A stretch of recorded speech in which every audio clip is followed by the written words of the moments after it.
When you're travelling around Japan, the last thing you want is a cancelled flight. So when Jetstar came up as the cheapest option, we couldn't help but wonder, is Jetstar Japan actually different?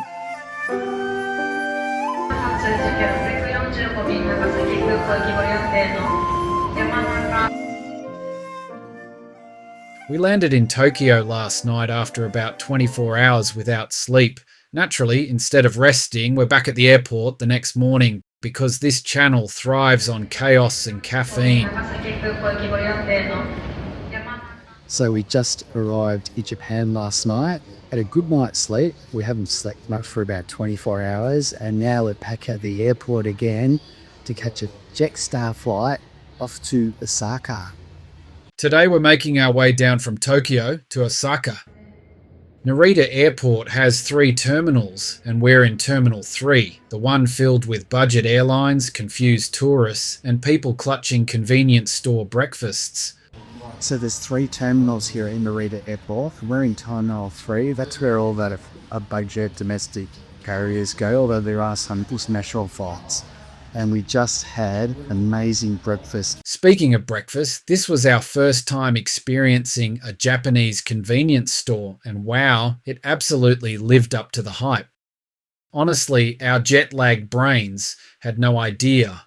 Look, we handed over money, food appeared, and it was amazing. That's all that matters.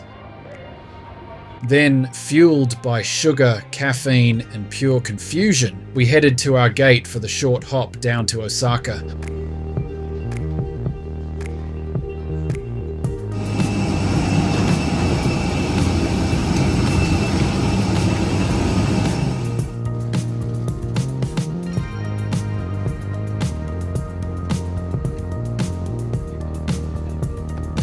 Welcome aboard Jetstar's A320 Airbus from Narita down to Osaka. Flight time's about 1 hour, so I do believe we're on the opposite side to where you can actually see Mount Fuji. If you can see Mount Fuji, it may be clouded over today.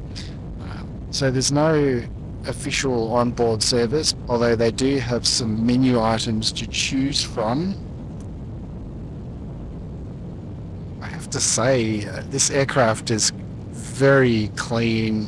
It's actually quite nice compared to some of the aircraft you fly in Australia, but I wouldn't expect anything less from a carrier in Japan. For now, we'll let you enjoy the takeoff experience and the in-flight service.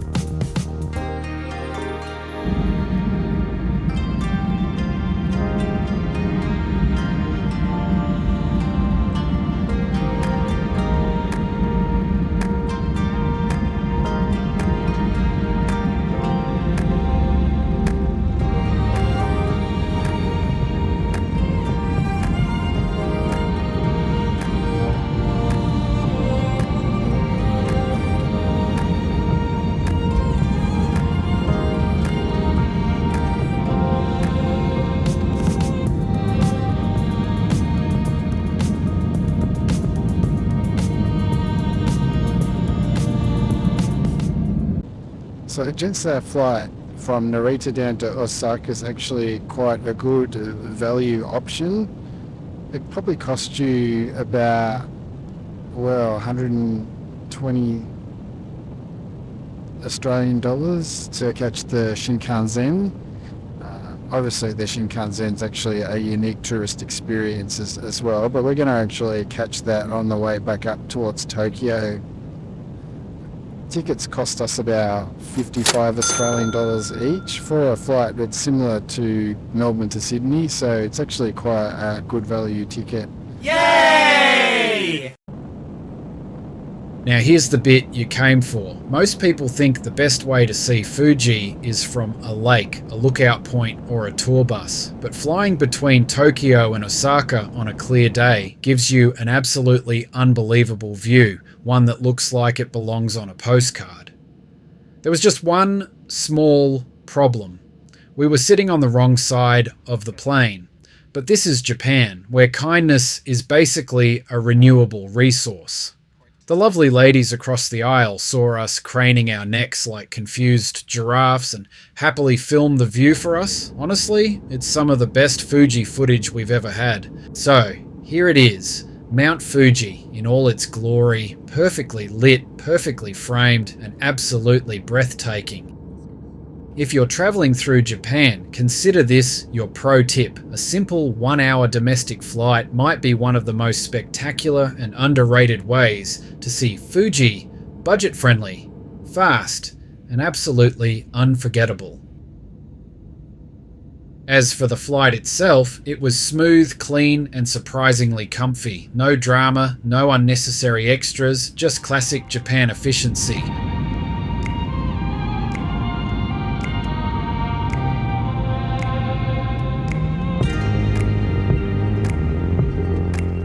Best bit? Tickets were around 55 Australian dollars. Meanwhile, the Shinkansen, which we will take later, costs more than double. So if you're choosing between Tokyo and Osaka and want amazing views plus a cheap fare, a domestic flight is a brilliant option.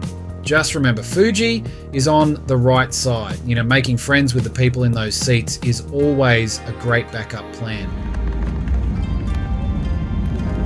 So, would we fly Jetstar Japan again?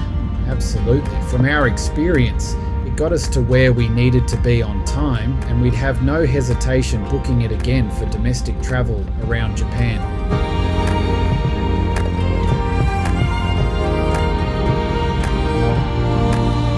So, what did you think? Have you ever seen Mount Fuji from the air before? Or do you have another favourite spot to see it? A lake, a lookout, a secret local viewpoint? Let me know in the comments. I'd love to hear your Fuji stories.